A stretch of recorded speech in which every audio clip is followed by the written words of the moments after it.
red and blistered from the sun and half concealed by a gnarled black beard. The rest of his hair was a tangled knot that Silverfish was certain he never washed. "You take care of that sturgeon, or I'll use you to remind the others how to slice open a belly," he growled. "Yes, Captain."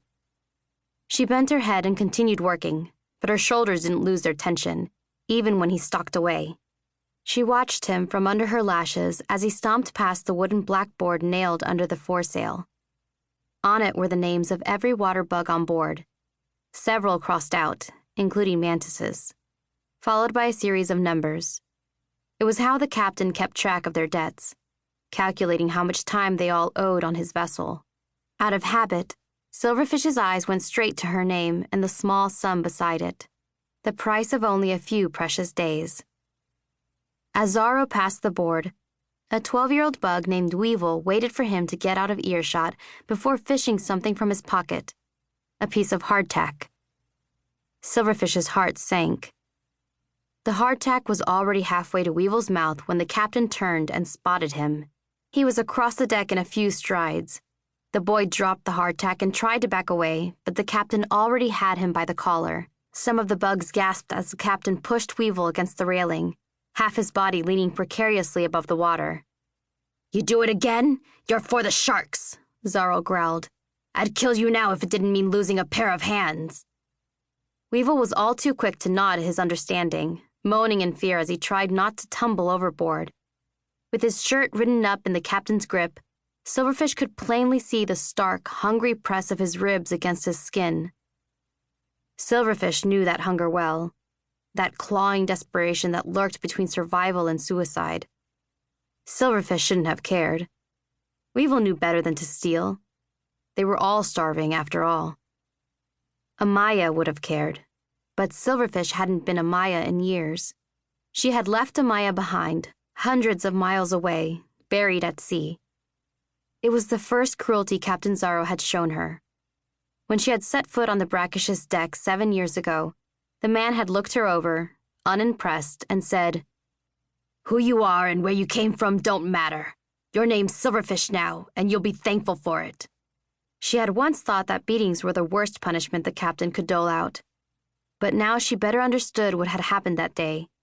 The same thing that happened whenever a new child was brought on board. The captain stripped them all of their names, their lives, everything that made them people. Because to him, they weren't people. They were bugs, easily squashed under his heel. Captain Zorro let Weevil go at last, forcing the boy to scramble for a hold on the railing. As Weevil slumped with relief onto the deck, Zorro went back to the debt board. With a single motion, he erased Weevil's sum with an aggressive swipe of his sleeve, the chalk screeching as he increased the amount by 2 weeks. Then he picked up the abandoned hardtack and shoved it in his own mouth, crumbs spilling onto his beard as he grinned at Weevil and continued on his patrol. Silverfish lowered her head, puncturing the soft underbelly of the sturgeon she held.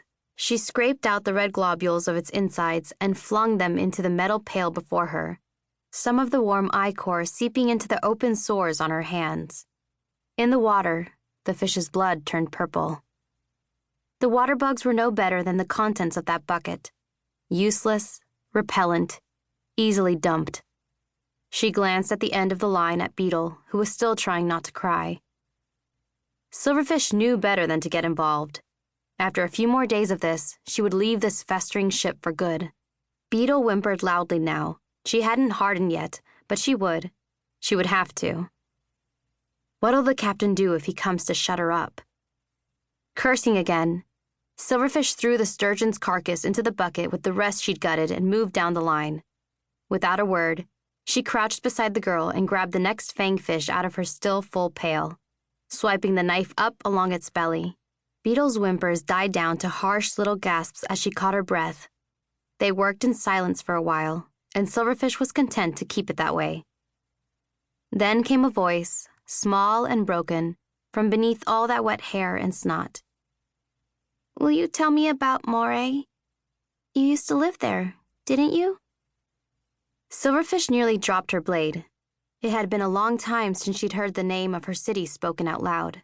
She tried hard not to even think it. Memories had a way of